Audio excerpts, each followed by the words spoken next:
Hello, welcome to another battle report.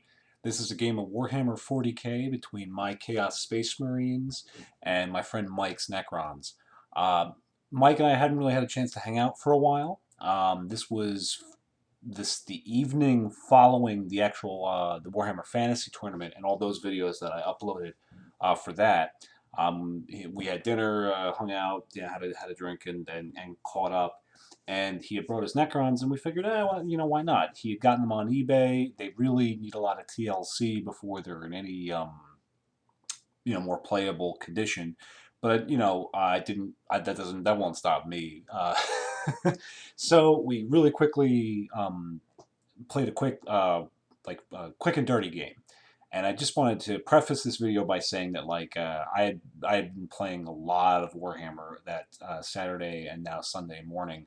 So this video is not, or this battle report is nowhere near as comprehensive or even easy to understand as my usual battle reports.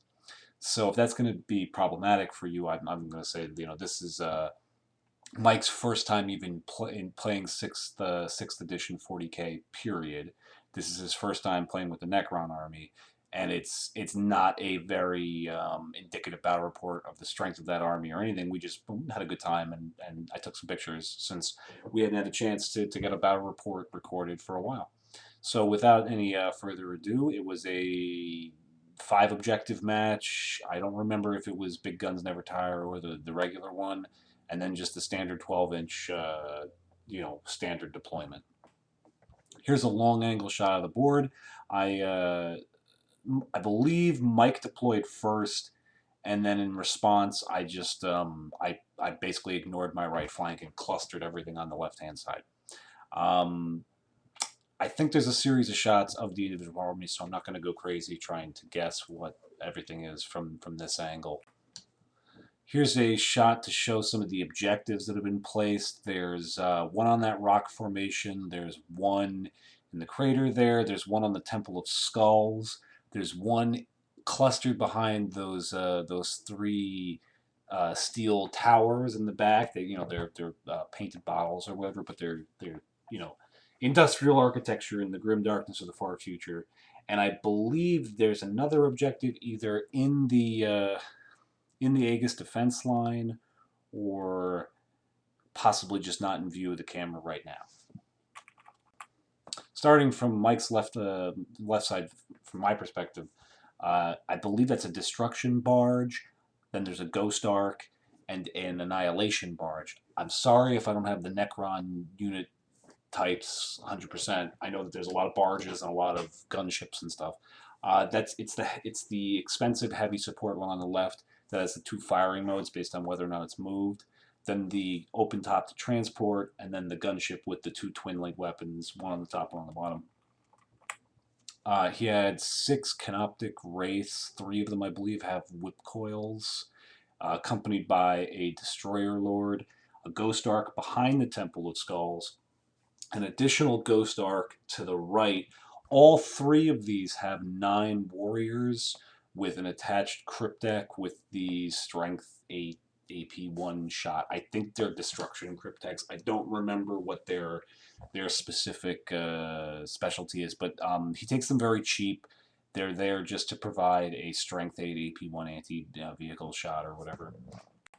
And then on the right-hand side, he has a Catacomb Command Barge with the Necron Overlord to unlock the court that lets him take those crypteks, and then another Annihilation Barge.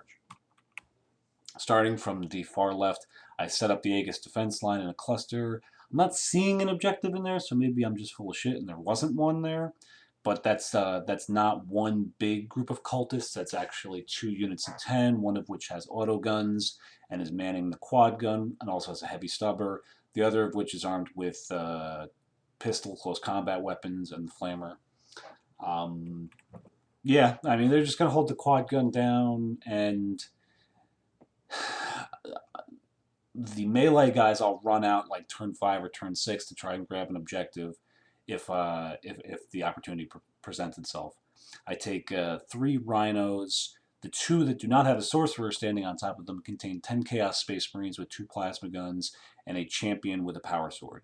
They do. I think they also have Veterans of the Long War, which is the leadership bump, which is helpful, but against Necrons has no other effect.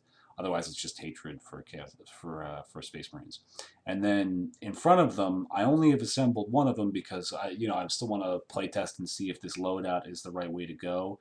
But they're two Forge Fiends with just two Hades autocannons, no other upgrades. A Helldrake with a Bale Flamer is held in reserves, and there are three Nurgle marked obliterators on the right hand side. The Sorcerer Lord has Mastery level 3, a 5-up invulnerable save, and that is it. He is like as cheap as I can take him with access to some psychic powers. I rolled up on Biomancy, got 3 Witchfire powers from Biomancy. Thanks 40k and not being able to influence what spells you get in any way besides just rolling and hoping you get what you want. He can only ever shoot once. The Witchfire powers aren't even that good. He's ballistic skill 4, despite being an HQ choice. So I don't know. Biomancy has some unit buffs that are really interesting that I'd like to try out, but I never get them. And I don't know. It just frustrates me after coming from fantasy, where you have a lot more influence over the spell selection, to come to the Psyker side of things in 40k and have no control is kind of frustrating. But anyway, that's neither here nor there. He's accompanying 9 Chaos Space Marines with a champion with the Power Sword and a Meltagum. And yeah, I think that's it. Here's just a shot showing the full right hand side of the board with the 3 obliterators. So turn 1, we do have night fighting in effect. So the vast majority of Mike's army that's on the flank that I denied is not even going to be able to shoot at all. The Wraiths jump up behind that building. The rest of the army begins to sort of snake its way around. Now, they are skimmers. They can move flat out. I think Mike intended to shoot a little bit with that one that's closest to my defense line in the center of this line. But, flat out movement and all that is new in 6th edition, and I don't think Mike was really aware of all the rules for vehicles, so he didn't really reposition the army as aggressively from this flank as he probably could have. On the other side of the table, he just the destruction barge stays stationary because it wants to fire the powered up version, which requires it to not move. The other Ghost Arc moves away to just utilize night fighting and avoid getting shot up. And then one of the annihilation barges or gunships or whatever they're called advances to start shooting at the rhinos and the walkers. He puts 2 hull points on the rightmost rhino. I think they're just glances. I don't believe they're, and that would make sense given that it's a Necron army, that they would be only glances. And the big pie plate from the annihilation barge scatters. It is fired directly into the center of the 3 rhinos. If it's on target, it would hit all 3 rhinos, and I think it would also hit a Forge Fiend because I deployed so so packed in on that side. But it ended up scattering a long distance and hitting nothing. So this is what the board looks like at the end of the Necron's first turn, going into Chaos Space Marine's first turn. Everybody advances, just moves straight ahead. I don't really have a plan for the rhinos besides to just sort of protect those Chaos Space Marines, grab the closest 2 objectives, and just force force something there. We've got 2 objectives in the center of the table. We've got, maybe it was only 4, maybe it wasn't 5 because I'm not seeing a 5th. We've got 2 objectives in the center of the table between us. We've got one on the Temple of Skulls and one on the other side of that river. So I can grab those 2 in the center, probably contest, the one in the Temple of Skulls, and maybe run my cultists out to grab that one. That's pretty much my game plan at this point. In shooting, the Forge Fiends open up on the barge that's closest to them and just light it up. I think I actually have the bolter fire from one of the rhinos to illuminate it with a searchlight, and then we just light it up. I think the explosion causes a wound to the Destroyer Lord or something silly like that, because I don't know when else he would have gotten wounded. And then the other Forge Fiend shoots at the the barge and puts two hull points on it via glancing hits. The Obliterators, I think, try to shoot at something, but with the distance between them and their target on a night fighting turn and the target not being illuminated, it's impossible for them to really cause any damage. And here's the board position going into turn 2 Necrons. The Wraiths zoom out towards the rightmost Forge Fiend, which is being the Hellbrood is being proxied for that. And the rest of the skimmers begin to pull in towards my army. Here's just a closer shot to see these skimmers coming in from the other side. And look again, Mike's relative lack of familiarity with the rules means that he's not going to be collapsing these skimmers probably as quickly as he could have, knowing that they weren't going to shoot this turn. But that's the Catacomb command barge coming in behind the Wraiths with the other gunship on the far side of the bastion.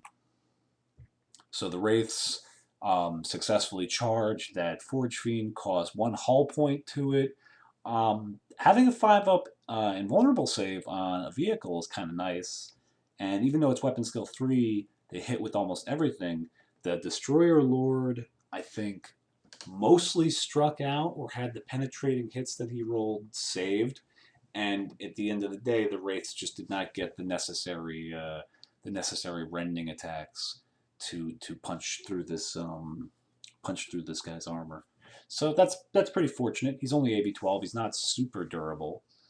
However, in his shooting, I don't know if I mentioned it in the last slide, he puts 1 wound on the Nurgle Obliterators and wrecks, not explodes, but just wrecks one of the rhinos, and you can see the Chaos Space Marine squad is piled out in front of the Aegis defense line. So here's the board going into Chaos Space Marines turn 2. The disembarked Chaos Space Marine squad moves up and out. They have 2 plasma guns. They're relatively threatening to the light armor on the Necron skimmers, especially if I can bring down the quantum shielding by getting a penetrating hit from one of my higher strength attacks from, like, say, the Hades autocannon or the Obliterators. But the Sorcerer and the other Rhino continue to advance. The Forge Fiend continues to advance, and we're just gonna abandon that other Forge Fiend to deal with those Wraiths. This is pretty much.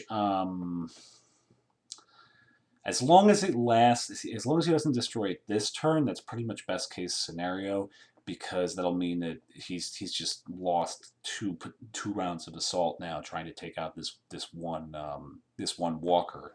And Forge Fiends aren't cheap; they're 175 points apiece, so the Canoptic Wraiths are kind of pricey too.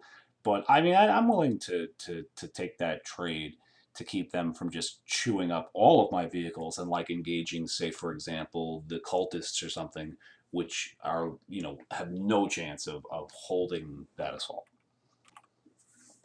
So here's just a closer shot. I think since I don't know that the whole point's hiding behind that Rhino. Never mind. I was going to say maybe he regained it with It Will Not Die.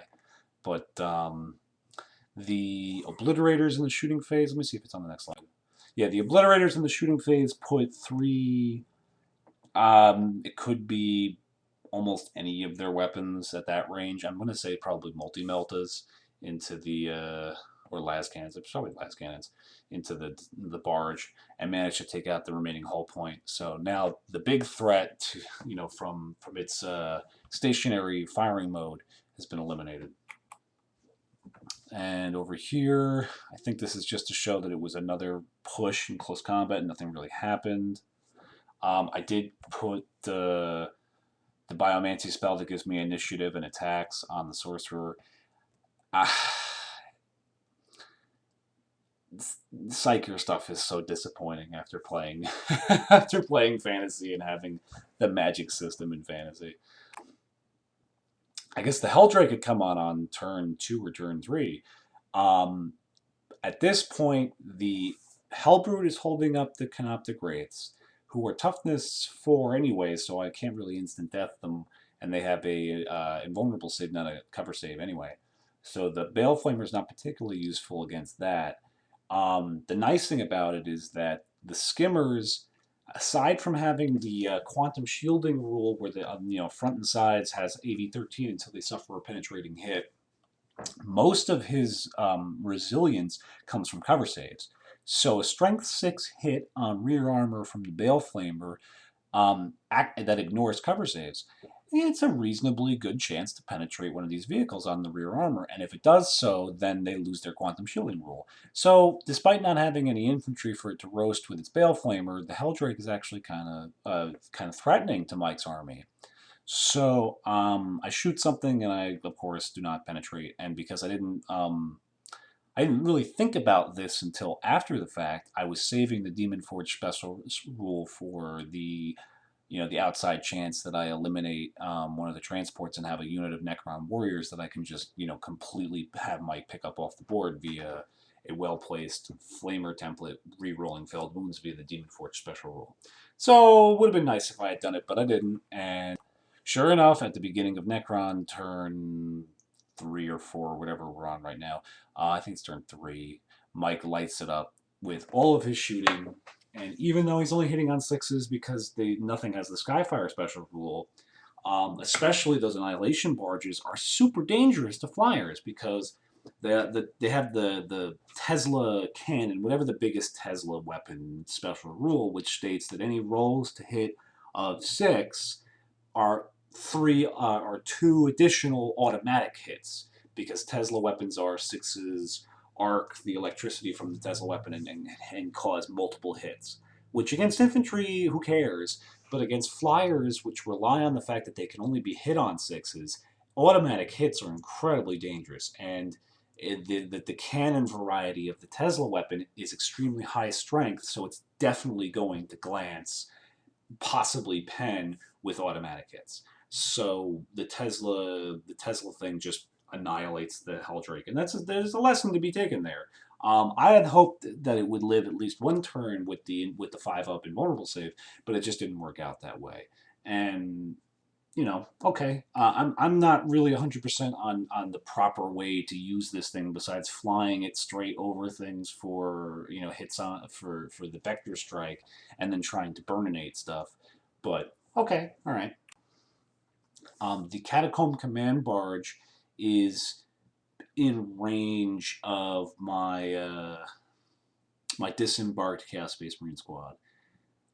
I think he tries to either do the sweep attack or assault me. I think Mike actually assaulted me because he figured that I have to cough on it. Pardon me. I believe he's equipped with the War Scythe or something where he just, spanks guys that he hits in close combat. So Mike charges the Catacomb Command Barge in. My guys are all armed with crack grenades.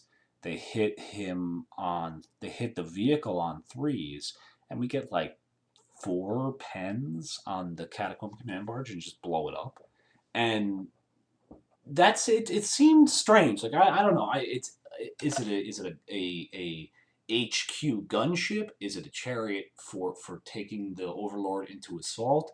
I don't know, and I think Mike was expecting it to be a little more either resilient in close combat or dangerous on the charge because of Hammer of Wrath hits.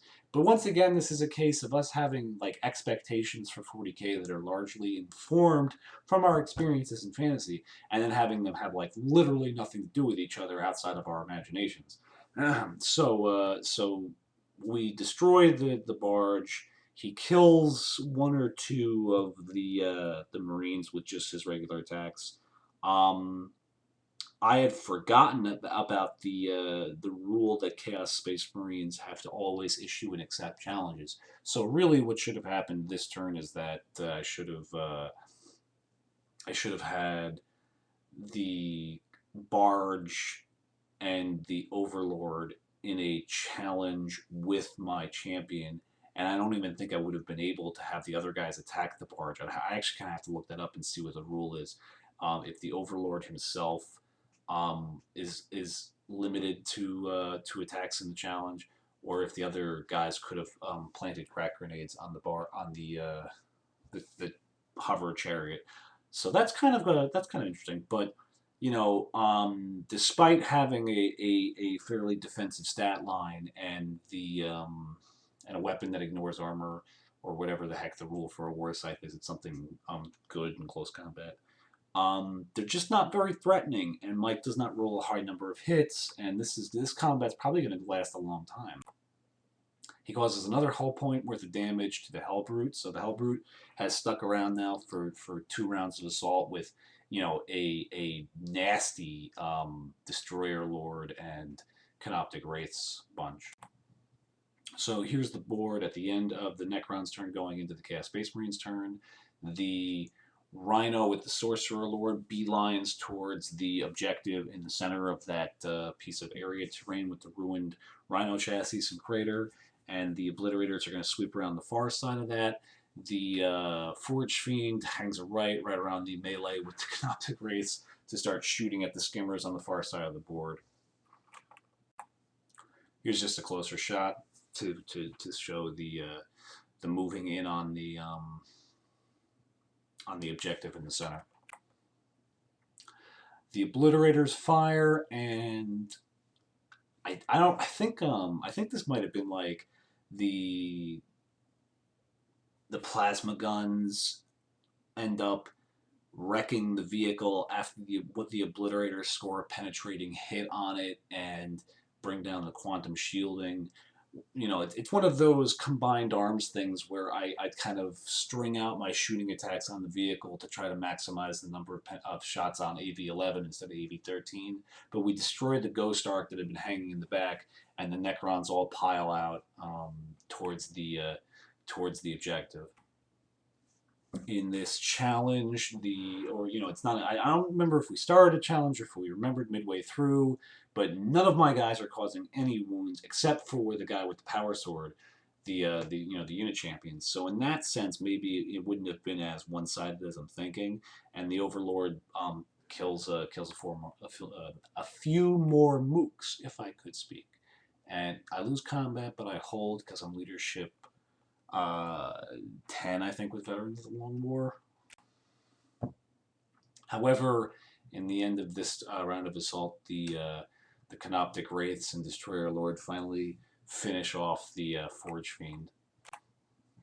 So this is I'm not seeing anything change from the last slide, unless maybe the Necrons had advanced a little further.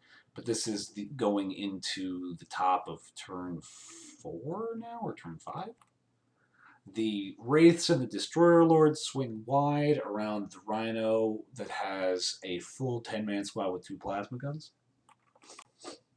And then the gunship and the 2 remaining Ghost Arks begin to pull in even further. The Canoptic Wraiths wreck the far Rhino, and the 10-man squad with 2 plasma guns piles out onto the table. This we cause another wound to the Necron Overlord, and he kills some more mooks, and we hold. And here's the board going into the bottom of the turn, the Chaos Space Marines half of the turn. The Rhino with the Sorcerer in it tank shocks the Necron Warriors. They pass the leadership check, and the Cryptek elects to Death or Glory because it's an automatic hit with like a Strength 8 AP1 weapon, and Mike's just feeling pretty ambitious about that. I think he rolls like a 2, so he just doesn't penetrate the Rhino's front armor, and the Cryptek gets run down by the Rhino. It just drives right over him. So, okay, that's not what Mike expected at all. I'm pretty confident about that. And the Forge Fiend moves in. It doesn't immobilize itself, but it can't get very far into the difficult terrain. And the Obliterators continue to sweep out on the far side of that piece of terrain. The 10-man squad that had just gotten disembarked from the wrecked Rhino kind of backs up a bit to shoot at the Wraiths. There's nowhere they can go where they're not going to get assaulted by that squad. But at the very least, they can try to make it maybe a possible point. I don't know. I can't really get away. They're jump infantry or whatever. So there's no way I'm going to get away just on foot.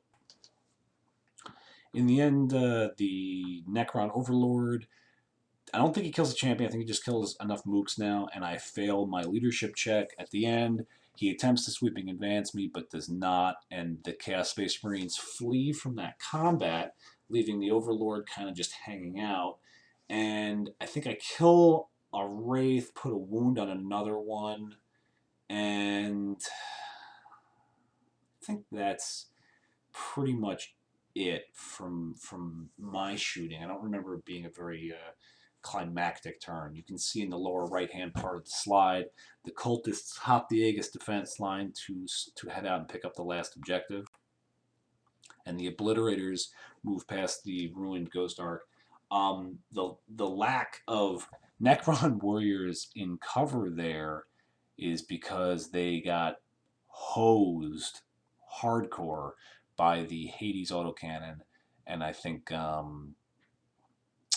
assault cannons from the obliterators, because I can't use the same weapon twice. I have to pick a different weapon every turn, and 12 assault cannon shots, which are going to deny armor saves to the Necron warriors. There's only like 7 or 8 of them left after they're disembarked from the vehicle and the cryptek had been run over. And between all that shooting, we're able to kill off the entire squad, denying them any chance at resurrection protocols and getting back up.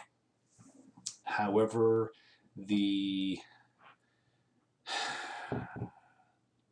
I'm like some of these I like there are larger gaps than others in what had actually happened. Something had destroyed or forced me to disembark from the Rhino, and I had moved that squad with the HQ into that objective. So that's my sorcerer and the attached 9-man squad of Chaos Space Marines holding down that objective with difficult terrain, and they get assaulted by the Destroyer Lord and the Canoptic Wraiths. The Necron Overlord moves to assault the Chaos Space Marine squad holding that objective. This is not the one that he had been in combat with before. This is the other one that had been disembarked when the Wraiths blew up their ride and then shot at the Wraiths. Mike just decided that the HQ Slay the Warlord point and the objective closer to him was a better point to engage than this squad. But I think the Overlord actually fails the assault and is kind of left hanging out. Over here, this is just a total grind. He's not very successful. The Destroyer Lord is in a challenge with the unit champion, and I think he strikes out, or maybe he kills my champion. I don't really remember. The other Wraiths don't cause a lot of wounds, and I'm causing no wounds back to him, especially with that 3-up invulnerable save. So this is just a huge grind in the center. In my shooting, the quad gun, I think, actually is what kills off the Necron Overlord. The obliterators fire their twin-link melta-guns at the Ghost Ark in the upper left-hand corner of the slide and eliminate it. The Forge Fiend is killed by a combination of Ghost Ark, rapid fire range, just regular Necron weaponry, and the Annihilation Barge that's been moving towards me. And in the top of the slide, behind that bastion, you can see that the pistol-wielding cultists have started to close in on that objective over there. So you can see the obliterators having killed a couple of Necron warriors and destroyed the Ghost Ark. We're getting near the end of the game. This is turn 5 going into turn 6. I'm going to summarize real quick because I'm pretty sure that I don't take pictures all the way through, especially at the end. Not much was happening. The shooting from the Necrons, while it is incredibly effective and dangerous against my vehicles, is almost entirely ineffective against my infantry, so no one is going to shift the Chaos Space Marines off of the objective on my side of the board. The combat with the Sorcerer and that Chaos Space Marine squad is going very poorly for me over the next couple turns. Mike is able to whittle me down to like 1 or 2 mooks and the Sorcerer, and that's pretty much it. The remaining Ghost Ark in the center of the table moves to grab the objective on top of the Temple of Skulls, and it turns out to be the grav field generator, which halves your assault distance. I, on the last turn, attempt to move the obliterators into assault that squad that disembarks to grab the objective, and it's like a 4-inch charge. On 2d6, I roll a 6, which gets half to a 3. So I fail that assault and I can't contest that objective. So Mike takes that annihilation barge on, that's right next to the fortress in the center of the table, and moves it in to contest the objective that the cultists are moving towards. So it's two contested objectives. The one with the combat with the wraiths and the sorcerer, the one with the pistol wielding cultists and the barge. Mike has one objective outright. I have one objective outright. I have Slay the Warlord, and I have Linebreaker, and I think I have First Blood as well. I think Mike has Linebreaker. He does not have First Blood, and he does not have Slay the Warlord. So it comes to a small victory, but a victory for Chaos Space Marines at the end of the game. Yeah, here's just a shot of the cultists moving towards this objective. I'm not going to belabor the point much further. Like I said, this wasn't really my most comprehensive battle report that I was able to record, but in my defense, I was extremely tired. I hope you guys enjoyed it. I don't think Mike is 100% satisfied with the quality of the stuff he got from this eBay find, and I don't know if he's going to stick with the Necrons. And honestly, we have a lot of investment in fantasy. So, given that me and Mike seem to only get to play pretty infrequently, I think we'll probably just stick to fantasy going forward. So, I hope you guys enjoyed this battle report. Yeah, that's about it. Have a good one.